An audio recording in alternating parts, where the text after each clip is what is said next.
ਇਕ ਓੰਕਾਰ ਸਤਨਾਮ ਕਰਤਾ ਪੁਰਖ ਨਿਰਭਉ ਨਿਰਵੈਰ ਅਕਾਲ ਮੂਰਤ ਅਜੂਨੀ ਸੈਭੰ ਗੁਰ ਪ੍ਰਸਾਦ।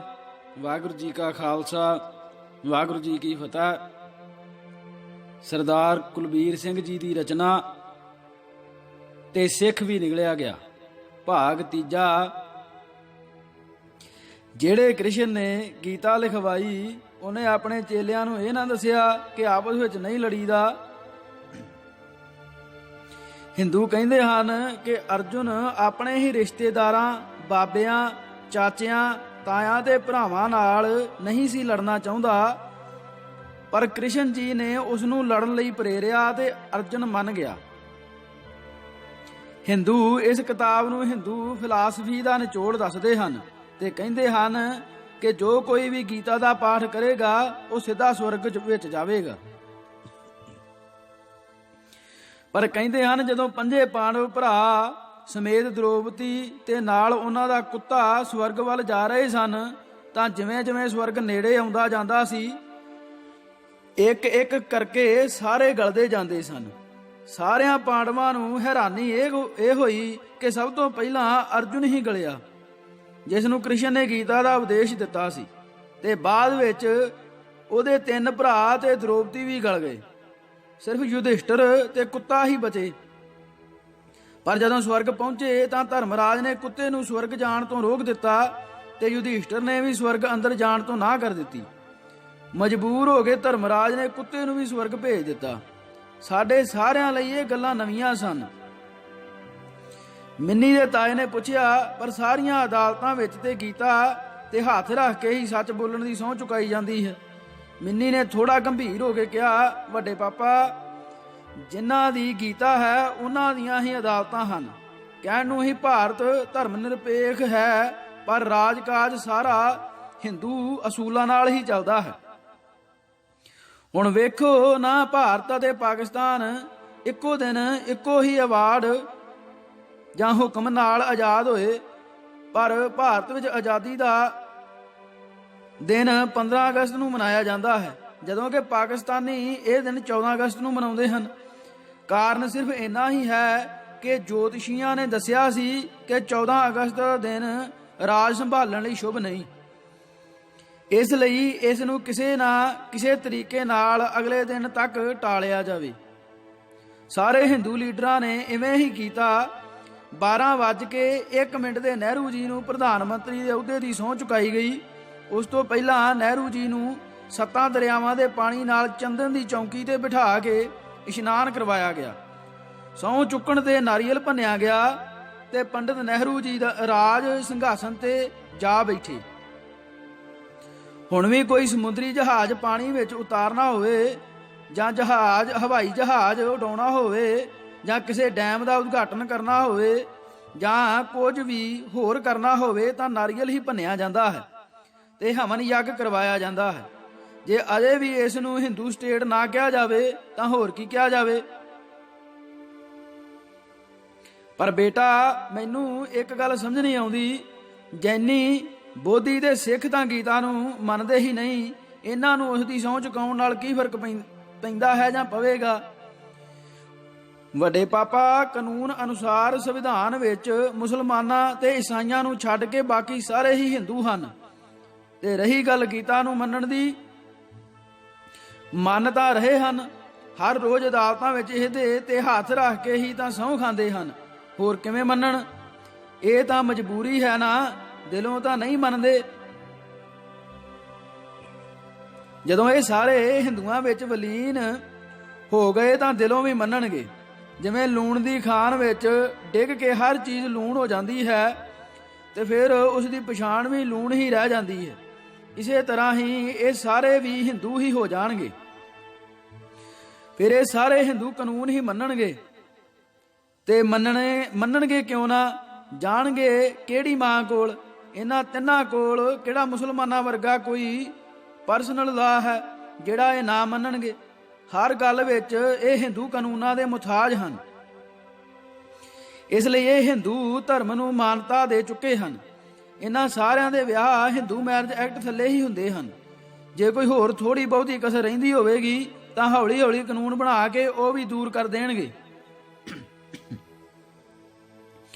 ਫਿਰ ਉਹ ਗਲਤ ਮਲਤ ਪੰਜਾਬੀ ਦੀ ਕਹਾਵਤ ਵਾਜਾ ਟੁੱਟ ਗਿਆ ਹੈ ਕਿ ਗੀਤ ਮੁੱਕ ਗਿਆ ਹੈ ਬੋਲ ਦਿੰਦੀ।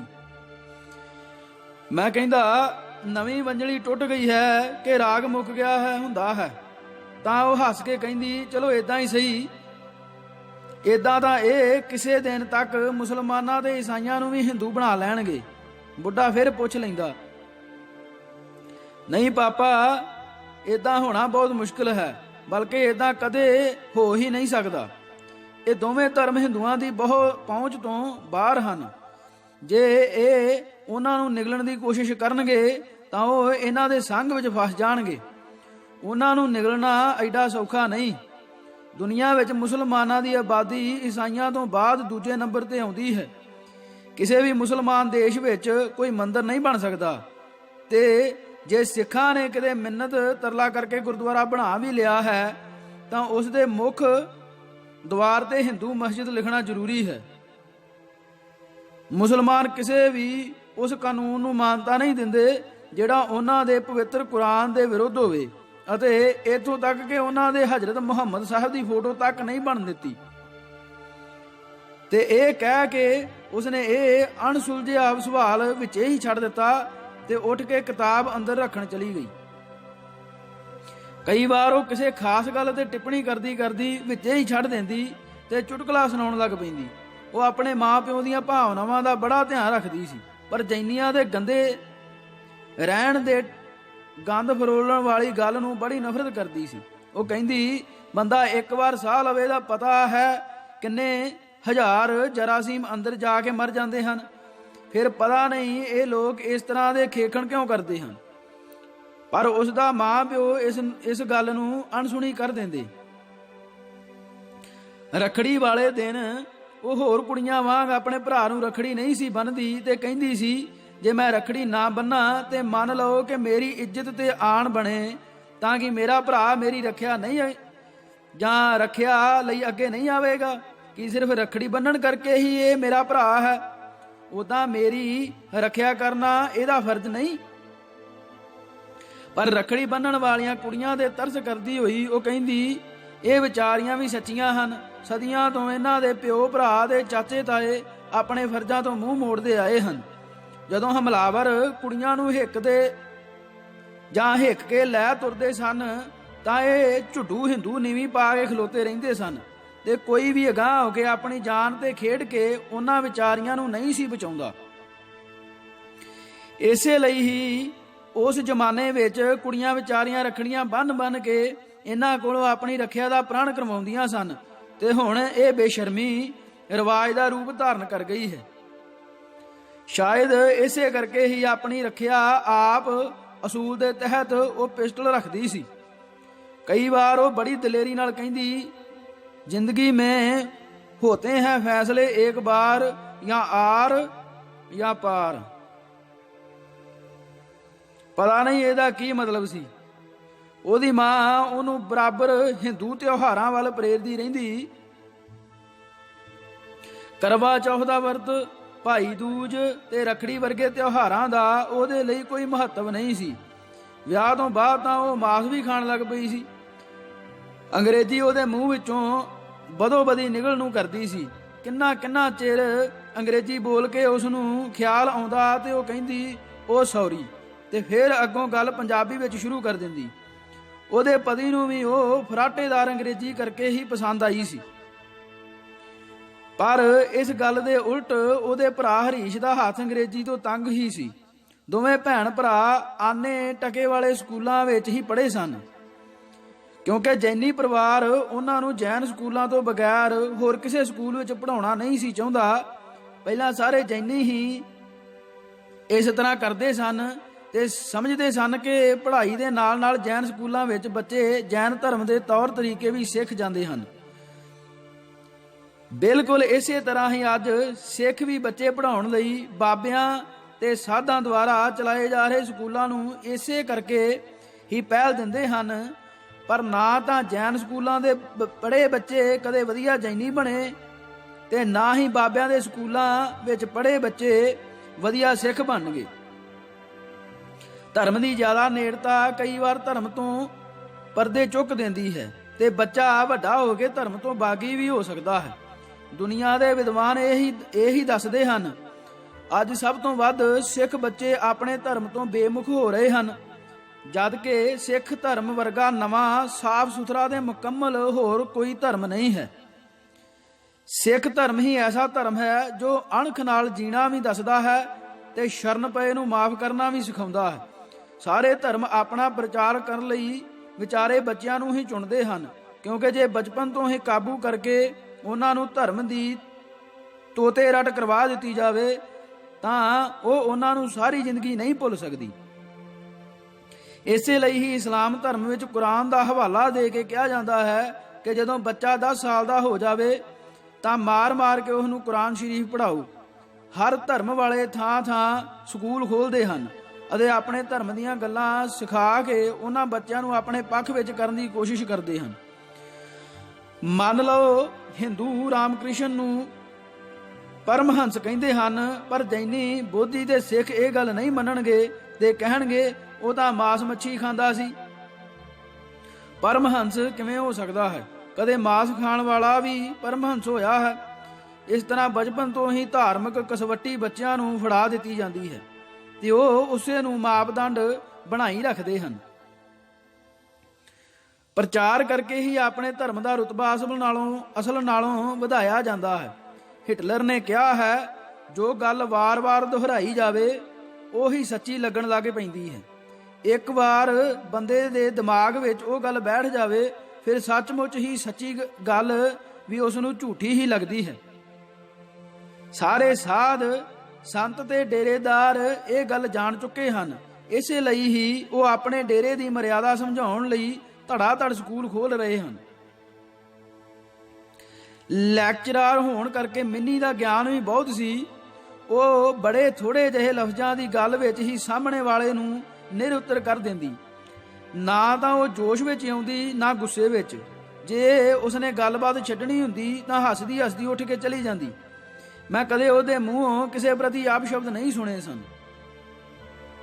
ਉਹ ਜਦੋਂ ਬੋਲਦੀ ਤਾਂ ਇਸ ਤਰ੍ਹਾਂ ਲੱਗਦਾ ਜਿਵੇਂ ਮੂੰਹ ਵਿੱਚੋਂ ਫੁੱਲ ਕਿਰ ਰਹੇ ਹੋਣ। ਜਦੋਂ ਵੀ ਉਹ ਗੱਲ ਕਰਦੀ ਤਾਂ ਨਾਲ ਅੰਕੜੇ ਜ਼ਰੂਰ ਦਿੰਦੀ। ਕਈ ਵਾਰ ਤਾਂ ਉਹ ਕਿਤਾਬ ਦਾ ਨਾਂ ਤੇ ਲਿਖਾਰੀ ਦਾ ਨਾਂ ਵੀ ਲੈਂਦੀ।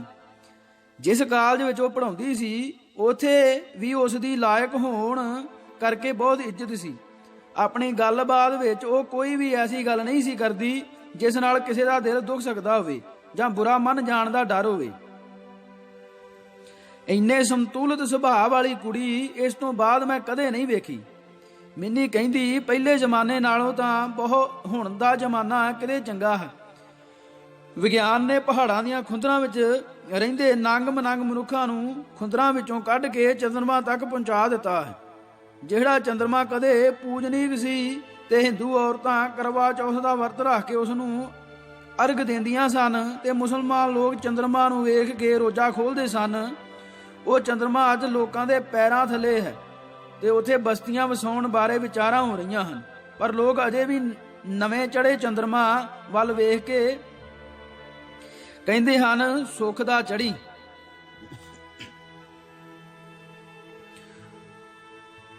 ਹੁਣ ਤੇ ਲੋਕ ਵੀ ਅੱਗੇ ਨਾਲੋਂ ਚੰਗੇ ਹਨ। ਪਹਿਲਾਂ ਤਾਂ ਬੰਦਾ ਬੰਦੇ ਨੂੰ ਮਾਰ ਕੇ ਖਾ ਜਾਂਦਾ ਸੀ। ਬਸ ਇਹ ਲਫ਼ਜ਼ ਸੁਣਦਿਆਂ ਹੀ ਹਰੀਸ਼ ਦੀ ਮਾਂ ਝੁੰਝੁਣੀ ਜਿਹੀ ਲੈਂਦੀ ਤੇ ਕੰਨਾਂ ਦੇ ਹੱਥ ਰੱਖ ਲੈਂਦੀ, ਕਿਉਂਕਿ ਮਾਰਨ ਤੇ ਮਾਰ ਕੇ ਖਾਣ ਵਾਲੀ ਗੱਲ ਤੇ ਲਗਭਗ ਹਰ ਜੈਨੀ ਦਾ ਪ੍ਰਤੀਕਰਮ ਇੱਕੋ ਜਿਹਾ ਹੀ ਹੁੰਦਾ ਹੈ। ਹੁਣ ਉਹ ਆਪਣੀ ਗੱਲ ਜਾਰੀ ਰੱਖਦੀ ਤੇ ਕਹਿੰਦੀ, ਸਤਯੁਗ ਦੇ ਤੇ ਦੁਆਪਰ ਵਿੱਚ ਤਾਂ ਲੋਕ ਭੁੱਖ ਨਾਲ ਅਕਾਲ ਪੈ ਕੇ ਹੀ ਮਰ ਜਾਂਦੇ ਸਨ ਤੇ ਬਿਮਾਰੀਆਂ ਤੇ ਮਹਾਮਾਰੀਆਂ ਹੀ ਪਿੱਛਾ ਨਹੀਂ ਸਨ ਛੱਡਦੀਆਂ। ਪਰ ਹੁਣ ਜੇ ਐਸਾ ਹੋਵੇ ਤਾਂ ਸਕੂਲਾਂ ਵਿੱਚ ਪੜ੍ਹਨ ਵਾਲੇ ਬੱਚੇ ਵੀ ਆਪਣੀਆਂ ਬੁਗਨੀਆਂ ਤੋੜ ਕੇ ਰਿਲੀਫ ਫੰਡ ਵਿੱਚ ਦੇ ਦਿੰਦੇ ਹਨ। ਹੁਣ ਵੀਅਤਨਾਮ ਦੀ ਜੰਗ ਦੀ ਗੱਲ ਹੀ ਲੈ ਲਵੋ। ਕਿਵੇਂ ਪੂਰੀ ਦੁਨੀਆ ਦੇ ਫੰਡ ਭੇਜੇ ਜਾਂ ਪੂਰੀ ਦੁਨੀਆ ਨੇ ਫੰਡ ਭੇਜੇ ਹਨ ਤੇ ਬੱਚਿਆਂ ਨੇ ਆਪਣੀ ਆਈਸਕ੍ਰੀਮ ਦੇ ਪੈਸੇ ਬਚਾ ਕੇ ਭੇਜੇ ਹਨ। ਜਦੋਂ ਅਮਰੀਕਾ ਦੇ ਬੱਚਿਆਂ ਨੇ ਵੀਅਤਨਾਮ ਲਈ ਫੰਡ ਭੇਜਿਆ ਤਾਂ ਅਮਰੀਕਾ ਦੀ ਸਰਕਾਰ ਨੂੰ ਵੀ ਸ਼ਰਮ ਆਈ ਤੇ ਇਸ ਤਰ੍ਹਾਂ ਸਰਕਾਰ ਨੇ ਲੜਾਈ ਤੋਂ ਪੈਰ ਪਿੱਛੇ ਸਰਕਾਉਣਾ ਸ਼ੁਰੂ ਕਰ ਦਿੱਤਾ। ਨਹੀਂ ਤਾਂ ਅਮਰੀਕਾ ਦੇ ਲੋਕ ਹੀ ਸਰਕਾਰ ਦੇ ਵਿਰੁੱਧ ਹੋ ਜਾਣ ਦਾ ਡਰ ਸੀ। ਹੁਣ ਬਿਹਾਰ ਦੇ ਅਕਾਲ ਦਾ ਜਲੰਧਰ ਤੱਕ ਅਸਰ ਪਿਆ ਹੈ। ਲੋਕਾਂ ਨੇ ਇੰਨਾ ਉਤਸ਼ਾਹ ਦਿਖਾਇਆ ਹੈ ਕਿ ਸਰਕਾਰ ਨੂੰ ਬਿਹਾਰ ਦਾ ਅਕਾਲ ਏਜੰਡੇ ਦੇ ਸਭ ਤੋਂ ਉੱਤੇ ਲਿਆਉਣਾ ਪਿਆ ਹੈ। ਜਿੱਥੇ ਲੱਖਾਂ ਬੰਦੇ ਮਰਨੇ ਸਨ, ਉੱਥੇ ਸਿਰਫ 40 ਬੰਦੇ ਹੀ ਮਰੇ ਹਨ। ਉਦੋਂ ਮੈਨੂੰ ਆਪਣੇ ਧਰਮ ਵਿੱਚ ਬ੍ਰਾਹਮਣ ਦੁਆਰਾ ਹੋ ਚੁੱਕੀ ਘੁਸਪੈਠ ਦਾ ਉੱਕਾ ਹੀ ਪਤਾ ਨਹੀਂ ਸੀ। ਜਿਸ ਤਰ੍ਹਾਂ ਮੈਨੂੰ ਉਦੋਂ ਪਤਾ ਨਹੀਂ ਸੀ, ਇਸੇ ਤਰ੍ਹਾਂ ਹੀ ਕਈ ਸਿੱਖਾਂ ਨੂੰ ਅੱਜ ਵੀ ਪਤਾ ਨਹੀਂ ਹੈ। ਉਹ ਅੱਜ ਵੀ ਹਨੇਰੇ ਦੀ ਦੁਨੀਆ ਵਿੱਚ ਹੀ ਤੁਰੇ ਫਿਰਦੇ ਹਨ। ਜਦੋਂ ਮਿੰਨੀ ਬ੍ਰਾਹਮਣ ਦੇ ਧਰਮਾਂ ਵਿੱਚ ਰਲੇ ਦੀ ਕੋਈ ਗੱਲ ਕਰਦੀ ਤਾਂ ਮੈਨੂੰ ਦਿਲ ਹੀ ਦਿਲ ਵਿੱਚ ਸੰਤੁਸ਼ਟ ਜਿਹਾ ਮਹਿਸੂਸ ਕਰਦਾ ਜਾਂ ਹੁੰਦਾ ਕਿ ਚਲੋ ਅਸੀਂ ਤਾਂ ਬਚ ਗਏ, ਅੱਜ ਤੱਕ ਬ੍ਰਾਹਮਣ ਸਿੱਖ ਧਰਮ ਵਿੱਚ ਨਹੀਂ ਵੜ ਸਕਿਆ। ਪਰ ਮਿੰਨੀ ਦੀ ਗੱਲ ਬੜੀ ਸਪਸ਼ਟ ਸੀ ਕਿ ਬ੍ਰਾਹਮਣ ਨੇ ਜਿਹੜੇ ਵੀ ਧਰਮ ਵਿੱਚ ਘੁਸਪੈਠ ਕਰਨੀ ਹੋਵੇ ਪਹਿਲਾਂ ਉਸੇ ਦਾ ਹੀ ਭੇਸ ਬਣਾਉਂਦਾ ਹੈ। ਜੇ ਜੈਨ ਧਰਮ ਵਿੱਚ ਵੜਨਾ ਸੀ ਤਾਂ ਜੈਨੀਆਂ ਦਾ, ਬੁੱਧ ਧਰਮ ਵਾਸਤੇ ਬੋਧੀਆਂ ਦਾ, ਪਾਰਸੀਆਂ ਵਾਸਤੇ ਪਾਰਸੀਆਂ ਦਾ ਤੇ ਸਿੱਖਾਂ ਵਾਸਤੇ ਸਿੱਖਾਂ ਦਾ। ਪਰ ਸਿੱਖਾਂ ਵਿੱਚ ਸਿੱਖ ਭੇਸ ਵਿੱਚ ਕੋਈ ਬ੍ਰਾਹਮਣੀ ਘੁਸਪੈਠ ਹੋਈ ਹੈ, ਉਹ ਮੇਰਾ ਬੇਵਕੂਫ ਦਿਮਾਗ ਸਮਝ ਨਾ ਸਕਦਾ। ਜਿਸ ਗੁਰਦੁਆਰੇ ਦੇ ਗ੍ਰੰਥੀ ਨੂੰ ਮੈਂ ਗੁਰੂ ਮਹਾਰਾਜ ਦਾ ਵਜ਼ੀਰ ਸਮਝਦਾ ਸਾਂ, ਉਹੀ ਬ੍ਰਾਹਮਣ ਹੈ। ਇਹ ਮੈਨੂੰ ਸਮਝ ਨਾ ਆਉਂਦੀ। ਪਰ ਹੁਣ ਮੈਨੂੰ ਕੋਈ ਸ਼ੱਕ ਨਹੀਂ ਰਿਹਾ। ਇਸ ਗੱਲ ਦੀ ਮਿਸਾਲ ਦੇਣ ਲੱਗਿਆਂ ਉਹ ਇੱਕ ਫਿਲਮੀ ਗਾਣੇ ਦਾ ਆਸਰਾ ਲੈਂਦੀ ਤੇ ਕਹਿੰਦੀ, ਪਾਣੀ ਰੇ ਪਾਣੀ ਤੇਰਾ ਰੰਗ ਕੈਸਾ, ਜਿਸਮੇ ਮਿਲਾ ਦੋ ਲਗੇ ਉਸ ਜੈਸਾ। ਮਿੰਨੀ ਸਹਿਜ ਸੁਭਾਅ ਹੀ ਗੱਲ ਕਰੀ ਜਾਂਦੀ। ਸਤਯੁਗ ਵਿੱਚ ਹੀ ਤਾਂ ਕ੍ਰਿਸ਼ਨ ਜੀ ਆਪਣੀ ਰਿਸ਼ਤੇਦਾਰ ਕੁੜੀ ਨੂੰ ਭਜਾ ਕੇ ਲੈ ਗਏ ਸਨ ਤੇ ਦੇਵਤੇ ਅਸਮਾਨ ਤੋਂ ਆ ਕੇ ਲੋਕਾਂ ਦੀਆਂ ਪਤਨੀਆਂ ਨਾਲ ਬਲਾਤਕਾਰ ਕਰ ਜਾਂਦੇ ਸਨ। ਆਮ ਲੋਕਾਂ ਦੀਆਂ ਪਤਨੀਆਂ ਨਾਲ ਹੀ ਨਹੀਂ, ਸਗੋਂ ਰਿਸ਼ੀਆਂ ਮੁਨੀਆਂ ਦੀਆਂ ਪਤਨੀਆਂ ਨਾਲ ਵੀ ਇਹ ਹੁੰਦਾ ਸੀ। ਜੇ ਕੋਈ ਰਿਸ਼ੀ ਵਿਚਾਰਾ ਇਕੱਲਾ ਬੈਠਾ ਤਪ ਕਰ ਰਿਹਾ ਹੁੰਦਾ ਤਾਂ ਉਹਦਾ ਤਪ ਤੋੜਨ ਲਈ ਕੋਈ ਇੰਦਰ ਵਰਗਾ, ਮੇਨਕਾ ਵਰਗੀਆਂ ਸੇਵਾਵਾਂ ਘੱਲ ਦਿੰਦਾ। ਭਲਾ ਜੇ ਕੋਈ ਤਪ ਕਰ ਰਿਹਾ ਸੀ ਤਾਂ ਕਿਸੇ ਨੂੰ ਕੀ ਤਕਲੀਫ ਸੀ? ਬ੍ਰਹਮਾ ਜਿਸ ਨੇ ਸਾਰੀ ਸ੍ਰਿਸ਼ਟੀ ਦੀ ਰਚਨਾ ਕੀਤੀ ਹੈ, ਉਹ ਆਪਣੀ ਹੀ ਧੀ ਦਾ ਬਲਾਤਕਾਰ ਕਰਨ ਉੱਤੇ ਉਤਰ ਆਇਆ। ਸੀਤਾ ਜੀ ਨੂੰ ਉਧਾਲਿਆ ਗਿਆ ਤੇ ਦ੍ਰੋਪਦੀ ਨੂੰ ਨੰਗਾ ਕੀਤਾ ਗਿਆ। ਬਲਾਤਕਾਰ, ਉਦਾਲਣ ਤੇ ਨੰਗੇ ਕਰਨ ਵਾਲੇ ਲਫ਼ਜ਼ ਬੁੱਢੀ ਜੈਨਣ ਦੇ ਦਿਮਾਗ ਵਿੱਚ ਬੰਬ ਵਾਂਗ ਫਟਦੇ ਤੇ ਉਹ ਘੂਰੀ ਵੱਟ ਕੇ ਕਹਿੰਦੀ, ਨਹੀਂ ਚੁੱਪ ਵੀ ਕਰੇਗੀ ਕਿ ਪੂਰਾ ਪੀੜ ਲਾ ਕੇ ਹੀ ਹਟੇਗੀ। ਤੇਰਾ ਪਿਓ ਤੇ ਤਾਇਆ ਕੋਲ ਬੈਠੇ ਆ, ਚਬੜ ਚਬੜ ਹੀ ਕਰੀ ਜਾਨੀ ਏ, ਕੁਝ ਤੇ ਸ਼ਰਮ ਕਰ। ਸੱਚਮੁੱਚ ਹੀ ਇੱਕ ਜੈਨੀ ਪਰਿਵਾਰ ਵਿੱਚ ਬਜ਼ੁਰਗਾਂ ਦੇ ਸਾਹਮਣੇ ਕੁਆਰੀ ਕੁੜੀ ਦੇ ਮੂੰਹੋਂ ਇਹੋ ਜਿਹੇ ਲਫ਼ਜ਼ ਬੇਸ਼ਰਮੀ ਦੀ ਹੱਦ ਸੀ। ਬੁੱਢੀ ਭਾਵੇਂ ਮਿੰਨੀ ਨੂੰ ਵਿੱਚ ਵਿੱਚ ਟੋਕਦੀ ਰਹਿੰਦੀ ਸੀ, ਪਰ ਗੱਲਾਂ ਦਾ ਕੰਨ ਰਸ ਉਹਨੂੰ ਵੀ ਬੜਾ ਸੀ। ਜਦੋਂ ਮਿੰਨੀ ਚੁੱਪ ਹੋ ਜਾਂਦੀ ਤਾਂ ਉਹ ਫਿਰ ਕੋਈ ਗੱਲ ਕਰਕੇ ਗੱਲਬਾਤ ਦੁਬਾਰਾ ਸ਼ੁਰੂ ਕਰ ਦਿੰਦੀ। ਜਿਵੇਂ ਕਹਿ ਦਿੰਦੀ, ਹੁਣ ਤੇ ਰਿਸ਼ਵਤ ਹੀ ਬੜੀ ਵੱਧ ਗਈ ਹੈ। ਪਹਿਲੇ ਜ਼ਮਾਨੇ ਵਿੱਚ ਇੰਨੀ ਰਿਸ਼ਵਤ ਤੇ ਨਹੀਂ ਸੀ ਨਾ ਹੁੰਦੀ। ਹੁਣ ਤੇ ਹਰ ਦਫ਼ਤਰ ਵਿੱਚ ਜਿੱਥੇ ਜਾਓ ਪਹਿਲਾਂ ਰਿਸ਼ਵਤ ਤੇ ਫੇਰ ਹੋਰ ਕੋਈ ਗੱਲ। ਇਸ ਤਰ੍ਹਾਂ ਉਹ ਉਹਨਾਂ ਚਿਰ ਤੱਕ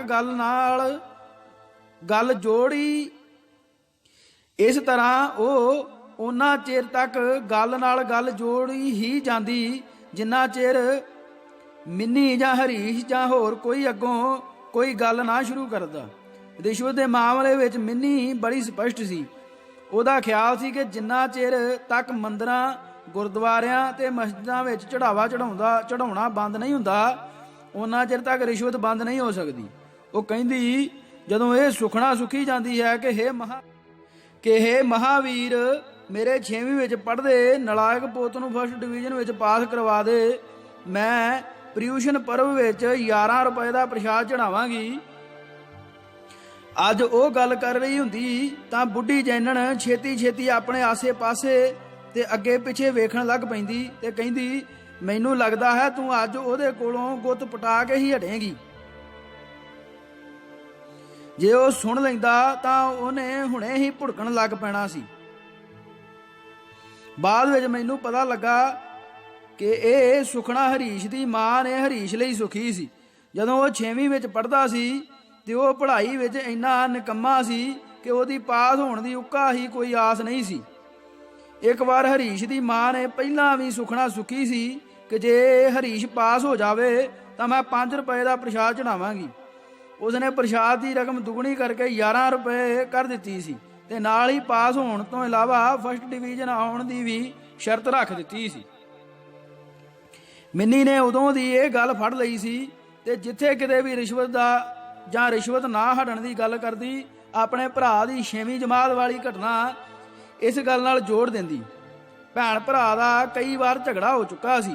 ਫਿਰ ਮਿੰਨੀ ਨੇ ਮੈਨੂੰ ਵੀ ਆਪਣੀ ਗੱਲ ਵਿੱਚ ਘੜੀਸ ਲਿਆ ਤੇ ਕਿਹਾ, ਚੱਲ ਕੁਲਬੀਰ ਤੂੰ ਦੱਸ, ਜੇ ਰੱਬ ਸਿਰਫ 11 ਰੁਪਏ ਲੈ ਕੇ ਇੱਕ ਨਲਾਇਕ ਨੂੰ ਫਸਟ ਡਿਵੀਜ਼ਨ ਵਿੱਚ ਪਾਸ ਕਰਵਾ ਸਕਦਾ ਹੈ ਤਾਂ ਕੋਈ ਸਰਕਾਰੀ ਕਲਰਕ ਜਾਂ ਅਫਸਰ ਪੈਸੇ ਕਿਉਂ ਨਾ ਲਵੇ?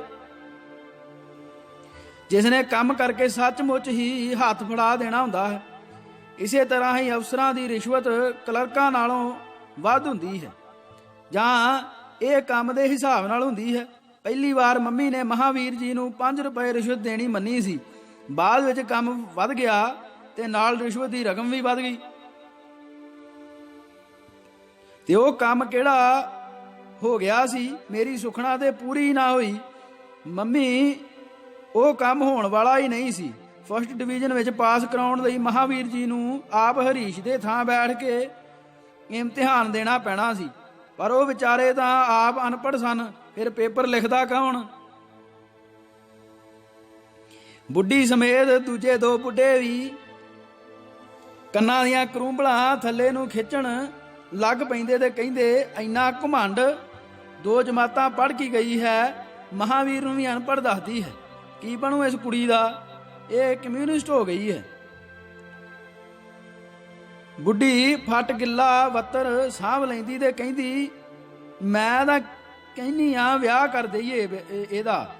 ਮਿੰਨੀ ਮੇਰੇ ਵੱਲ ਮੂੰਹ ਕਰਕੇ ਕਹਿੰਦੀ, ਕੁਲਬੀਰ ਨੂੰ ਹਰਿਆਣੇ ਦੇ ਜਾਟਾਂ ਵਾਲੀ ਗੱਲ ਸੁਣੀ ਹੈ? ਕੁਲਬੀਰ ਤੂੰ ਹਰਿਆਣੇ ਦੇ ਜਾਟਾਂ ਵਾਲੀ ਗੱਲ ਸੁਣੀ ਹੈ? ਇੱਕ ਤੇਲੀ ਤੇ ਜਾਟ ਲੜ ਪਏ। ਤੇਲੀ ਨੇ ਕਿਹਾ, ਜਾਟ ਰੇ ਜਾਟ ਤੇਰੇ ਸਿਰ ਪੇ ਖਾਟ। ਜਾਟ ਨੂੰ ਅੱਗੋਂ ਕੋਈ ਹੋਰ ਗੱਲ ਨਾ ਉੜੀ ਤਾਂ ਉਹਨੇ ਕਿਹਾ, ਤੇਲੀ ਰੇ ਤੇਲੀ ਤੇਰੇ ਸਿਰ ਪੇ ਕੋਲੂ।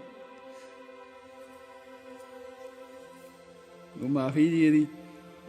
ਜਾਟ ਨੂੰ ਅੱਗੋਂ ਹੋਰ ਕੋਈ ਗੱਲ ਨਾ ਉੜੀ ਤਾਂ ਉਹਨੇ ਕਿਹਾ, ਤੇਲੀ ਰੇ ਤੇਲੀ ਤੇਰੇ ਸਿਰ ਪੇ ਕੋਲੂ। ਕੋਲ ਖਲੋਤੇ ਇੱਕ ਬੰਦੇ ਨੇ ਪੁੱਛਿਆ, ਇਹ ਵੀ ਗੱਲ ਬਣੀ ਜਾਂ ਇਹ ਕੀ ਗੱਲ ਬਣੀ? ਗੱਲ ਤੇ ਨਹੀਂ ਬਣੀ, ਪਰ ਕੋਲੂ ਦਾ ਭਾਰ ਤੇ ਲੱਗੂ ਹੀ। ਉਹ ਗੱਲ ਮੰਮੀ ਦੀ ਏ, ਦੱਸ ਭਲਾ ਇਸ ਗੱਲ ਨਾਲ ਵਿਆਹ ਦਾ ਕੋਈ ਤਾਲੁਕ ਹੈ?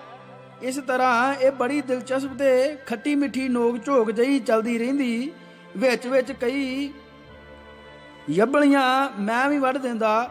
ਗੱਲਾਂ ਵਿੱਚ ਮਿੰਨੀ ਦੇ ਪਰਿਵਾਰ ਦੇ ਲੋਕ ਉਹਨੂੰ ਧਰਮ ਵਿਰੁੱਧ ਗੱਲਾਂ ਕਰਨ ਤੇ ਪਾਪ ਲੱਗਣ ਦਾ ਡਰਾਵਾ ਵੀ ਦਿੰਦੇ ਰਹਿੰਦੇ ਤੇ ਨਰਕ ਵਿੱਚ ਸੁੱਟੇ ਜਾਣ ਦਾ ਵੀ ਡਰ ਦਿੰਦੇ। ਪਰ ਇਹਨਾਂ ਗੱਲਾਂ ਨੂੰ ਨਾ ਉਹ ਮੰਨਦੀ ਸੀ ਤੇ ਨਾ ਹੀ ਉਸ ਮਲੂਕ ਜਿਹੀ ਕੁੜੀ ਨੂੰ ਡਰ ਹੀ ਲੱਗਦਾ ਸੀ। ਉਹ ਬਰਡੈਂਟ ਰਸਲ ਨਾਂ ਦੇ ਇੱਕ ਵਿਦਵਾਨ ਦਾ ਹਵਾਲਾ ਦੇ ਕੇ ਦੱਸਦੀ ਕਿ ਉਸਨੇ ਇੱਕ ਕਿਤਾਬ ਲਿਖੀ ਹੈ ਜਿਸ ਦਾ ਨਾਂ ਹੈ, ਮੈਂ ਈਸਾਈ ਕਿਉਂ ਨਹੀਂ, why I am not Christian. ਈਸਾਈ ਇੱਕ ਹੀ ਜਨਮ ਮੰਨਦੇ ਹਨ ਤੇ ਨਰਕ ਸਵਰਗ ਵਿੱਚ ਸੁੱਟੇ ਜਾਣ ਦੀ ਗੱਲ ਵੀ ਕਰਦੇ ਹਨ। ਬਰਡ ਐਂਡ ਰਸਲ ਨੇ ਕਿਹਾ ਕਿ ਮੈਂ ਹੁਣ ਤੱਕ ਜਿੰਨੇ ਵੀ ਪਾਪ ਕੀਤੇ ਹੋਏ ਹੋਣ ਤੇ ਜਿੰਨੇ ਕਰਨ ਲਈ ਸੋਚੇ ਹੋਣ ਪਰ ਕਰ ਨਾ ਸਕਿਆ ਹੋਵਾਂ, ਉਹ ਸਾਰੇ ਹੀ ਅਗਰ ਜੇ ਕਿਸੇ ਸਖਤ ਤੋਂ ਸਖਤ ਜੱਜ ਅੱਗੇ ਵੀ ਮੰਨ ਜਾਵਾਂ ਤਾਂ ਮੈਨੂੰ 4-5 ਸਾਲਾਂ ਤੋਂ ਵੱਧ ਸਧਾਰਨ ਕੈਦ ਦੀ ਸਜ਼ਾ ਨਹੀਂ ਹੋ ਸਕਦੀ। ਇਦਾਂ ਦੀਆਂ ਵਿਦਵਤਾ ਭਰਪੂਰ ਤੇ ਉੱਚੀਆਂ ਗੱਲਾਂ ਸੁਣ ਕੇ ਬੁੱਢੀ ਨੂੰ ਆਪਣੀ ਵਿਦਵਾਨ ਧੀ ਤੇ ਬੜਾ ਨਾਜ਼ ਤੇ ਫਖਰ ਮਹਿਸੂਸ ਹੁੰਦਾ ਤੇ ਉਹਦਾ ਮੱਥਾ ਚੁੰਮ ਕੇ ਉਹ ਕਹਿੰਦੀ, ਜੀਂਦੀ ਰਵੇਂ ਮੇਰੀ ਧੀ, ਕਿਤੇ ਮੇਰੀ ਹੀ ਨਜ਼ਰ ਨਾ ਲੱਗ ਜਾਵੇ। ਕਿੱਡੀਆਂ ਸਵਾਦੀ ਗੱਲਾਂ ਕਰਦੀ ਹੈ। ਇਦਾਂ ਦੀਆਂ ਗੱਲਾਂ ਤਾਂ ਮੈਂ ਕਦੇ ਸਾਧਸੰਗ ਵਿੱਚ ਵੀ ਨਹੀਂ ਸੁਣੀਆਂ। ਹਰ ਜੈਨੀ ਹਰ ਵੇਲੇ ਪਾਪ ਦੇ ਡਰ ਤੋਂ ਅੰਦਰੋਂ ਅੰਦਰ ਡਰਦਾ ਰਹਿੰਦਾ ਹੈ, ਪਰ ਜੇ ਕੋਈ ਕਹਿ ਦੇਵੇ ਕਿ ਪਾਪ ਨਹੀਂ ਲੱਗ ਸਕਦਾ ਤਾਂ ਉਹਨਾਂ ਨੂੰ ਬੜਾ ਹੌਸਲਾ ਮਿਲਦਾ ਹੈ। ਮਿੰਨੀ ਦੀਆਂ ਗੱਲਾਂ ਨੂੰ ਵੀ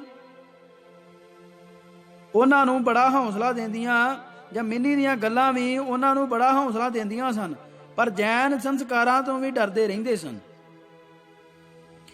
ਮਿੰਨੀ ਦੀਆਂ ਇਹ ਗੱਲਾਂ ਸੁਣ ਕੇ ਮੈਨੂੰ ਆਪਣੇ ਬਚਪਨ ਦੇ ਉਹ ਦਿਨ ਯਾਦ ਆ ਜਾਂਦੇ ਜਦੋਂ ਮੈਂ ਤੇ ਮੇਰੇ ਨਾਲ ਦੇ ਦੂਜੀ ਤੀਜੀ ਵਿੱਚ ਪੜ੍ਹਦੇ 5-6 ਸਾਥੀ ਸਕੂਲ ਪੜ੍ਹਨ ਜਾਂਦੇ ਹੁੰਦੇ ਸਾਂ।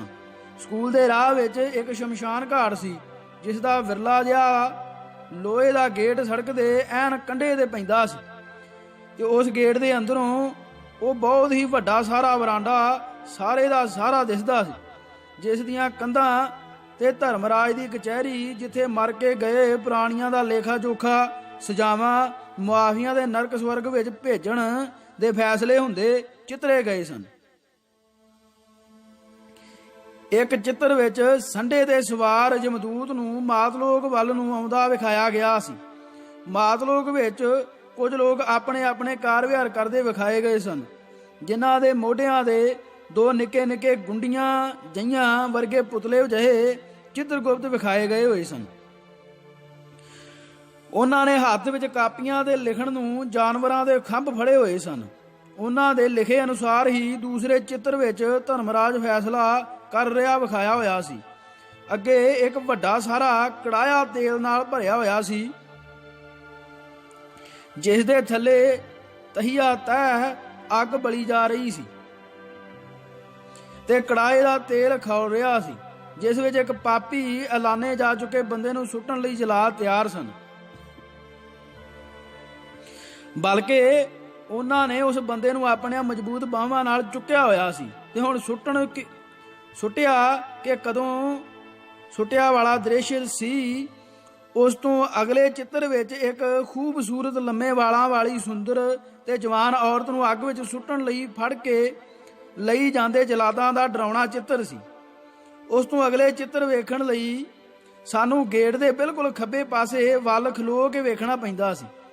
ਇਹ ਚਿੱਤਰ ਵੀ ਬਹੁਤ ਡਰਾਉਣਾ ਸੀ।